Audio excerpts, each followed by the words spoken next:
Després del període d'estiu, recuperem, com us dèiem, aquest nostre espai de cinema amb les estrenes més destacades de la pantalla gran i també ja sabeu que a l'Ignasi li agrada també alguna que altra sèrie. Ja el tenim aquí, Ignasi Arbat, què tal? Crític de cinema, benvingut de nou. Encara que tu ja has estrenat aquesta temporada amb el Festival de Sitges, que penso que vas cobrir sencer, no? Molt bé, ens hem passat el Festival de Sitges sencer, 10 dies de cinema fantàstic, com sempre, d'arreu del món. L'hem disfrutat molt i ja tenim també una idea de tot el cinema fantàstic que ens arribarà durant el que queda de 23 i principis del 24. Realment vas poder veure la majoria de pel·lícules del festival? Això és impossible per a qualsevol persona humana, perquè el festival té cap a 200 pel·lícules i al final tu has de fer una tria entre 40 i 50 títols, intentes agafar doncs, allò que t'interessa més o allò que és més cridaner, però sempre se t'escapa alguna que potser t'hauria agradat i no has pogut veure. En tot cas, si ja per acabar el tema del Festival de Sitges, veient aquestes pel·lícules ja pots preveure una mica quins seran els èxits de taquilla dels propers mesos?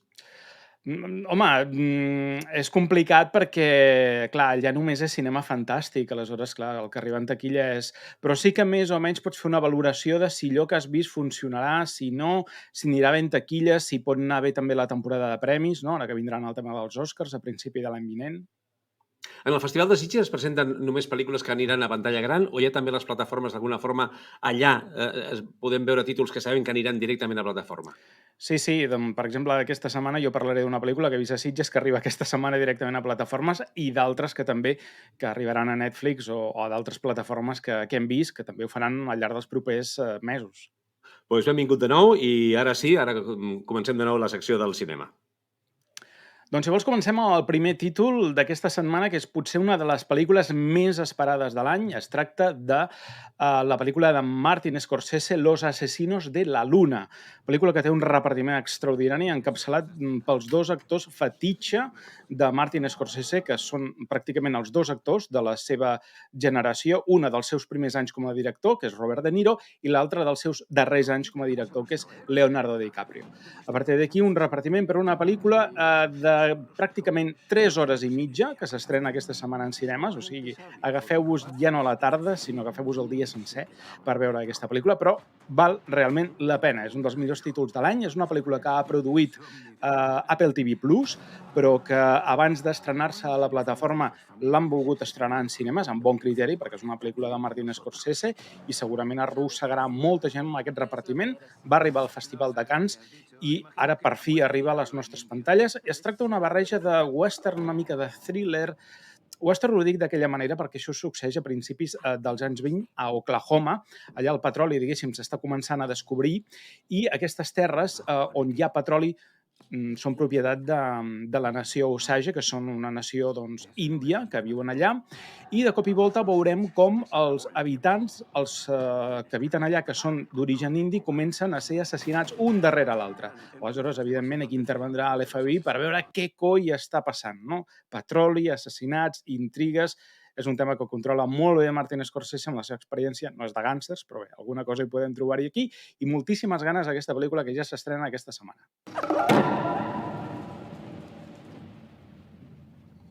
¿A qué viniste? Trabajo con mi tío. ¿Le tienes miedo?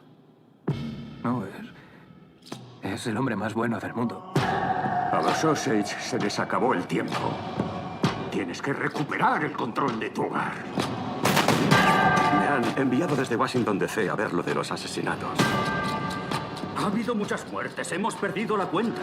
Es cosa de la mala suerte. Me parece más una epidemia que mala suerte. Si un Osage muere a manos enemigas, no permitas que muera solo. El mal me rodea el corazón.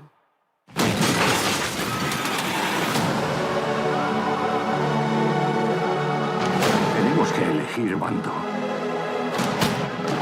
No sé ni siquiera si me quieres. Claro que te quiero.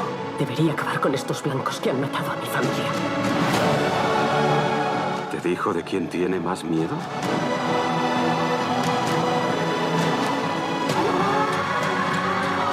No hagas algo de lo que vayas a arrepentirte el resto de tu vida.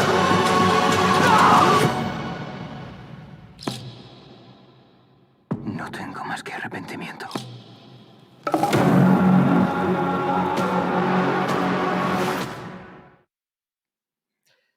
Una de ben diferent, que també ens arriba aquesta setmana en cinemes, és El reino animal, pel·lícula que vam poder veure aquesta en el Festival de Sitges. Està dirigida per Thomas Cowley, és una pel·lícula francesa i està interpretada per el Roman Durí i el Paul Kischer.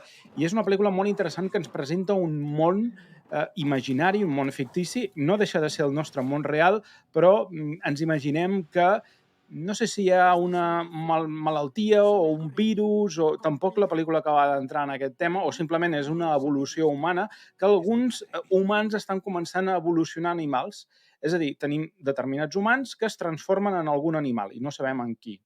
És un procés que dura un temps fins que la transformació en animal és completa i absoluta. I el que ens explica aquí és la història d'un pare de família que ha vist com la mare, la seva esposa, es transformava en un animal i tenen un fill que ara és adolescent, se'n van a viure en el fill amb una mena de...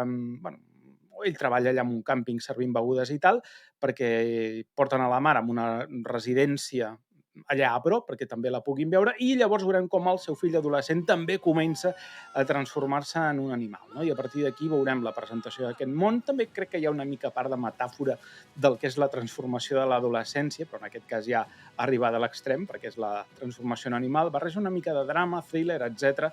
No deixa d'haver-hi també una metàfora del nostre món i també una metàfora per parlar de la diversitat, l'acceptació, la diferència, l'acceptació dels altres. Una pel·lícula que està molt bé, també és llargueta, dura 2 hores 10, però crec que l'aguanta molt bé, té molt bon ritme, i molt ben interpretada, molt bé la dinàmica de personatges i no paren de passar coses, vull dir que no donarà temps a avorrir-se amb El reino animal. Papá, ¿qué pensaste cuando mamá empezó a cambiar? Confía en mí, la encontraremos. Acabamos de empezar la búsqueda. La encontraremos. Hay supervivientes. Ayer los vi.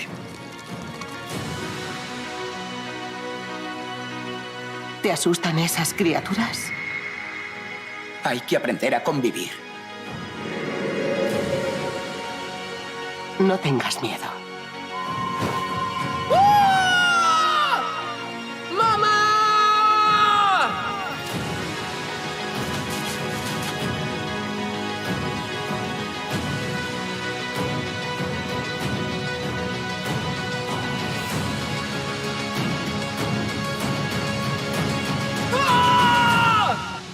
Si te pillan, se acabó. Te quedarás solo, ¿lo entiendes?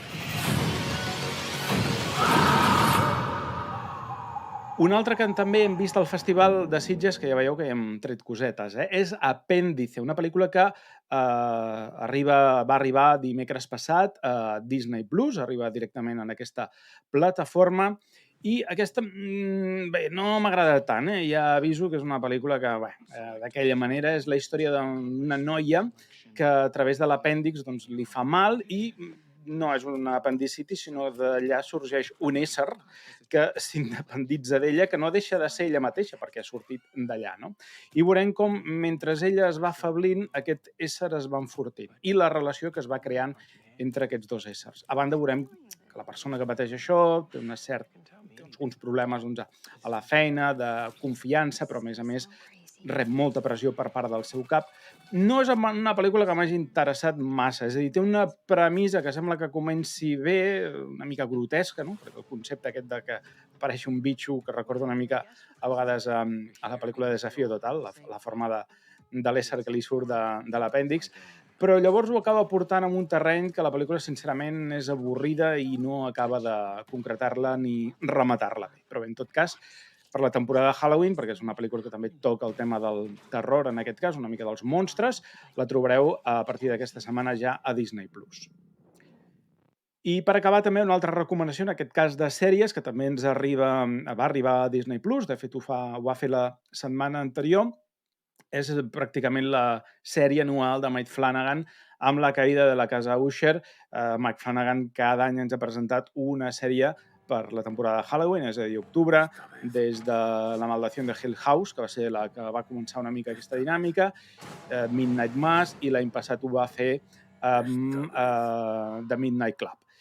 I La caïda de la casa Usher és la seva darrera producció, que torna a treballar amb els directors habituals dintre de la carrera de Mike Flanagan, és a dir, no falta Carla Gugino, no falta també Jack Gilford, que també hem vist a moltes de les seves produccions, Henry Thomas, Kate Siegel, és a dir, totes aquestes cares conegudes de les altres sèries de Mike Flanagan les trobareu aquí. A banda d'això, pel nom, doncs ja us podeu imaginar que adapta, en certa manera, els relats d'Edgar Allan Poe, relats de terror, combinats doncs, amb una sèrie de capítols que tenen un fil conductor, que és una família, en aquest cas una família que s'ha enriquit a través de venent productes farmacèutics. Hem de dir que la família en què està inspirada la família d'aquesta sèrie ja se n'ha fet una altra sèrie que va ser Dopsic, que parlava doncs, això de l'addicció dels opiacis als Estats Units.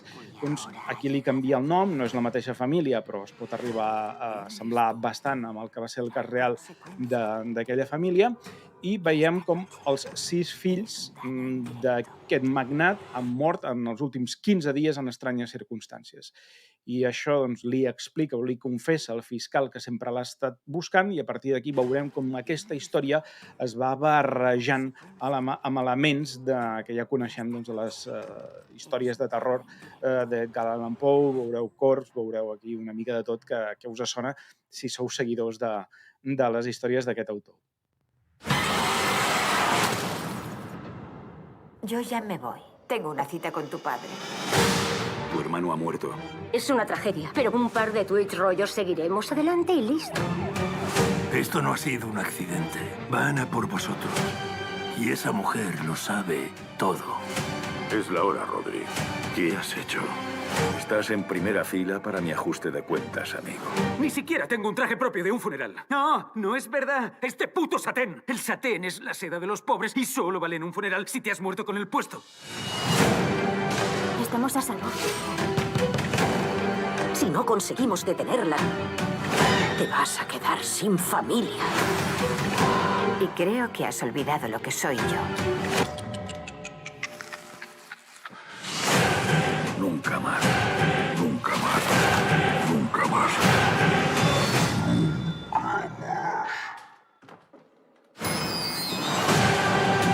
La casa Usher. Que descanse en paz.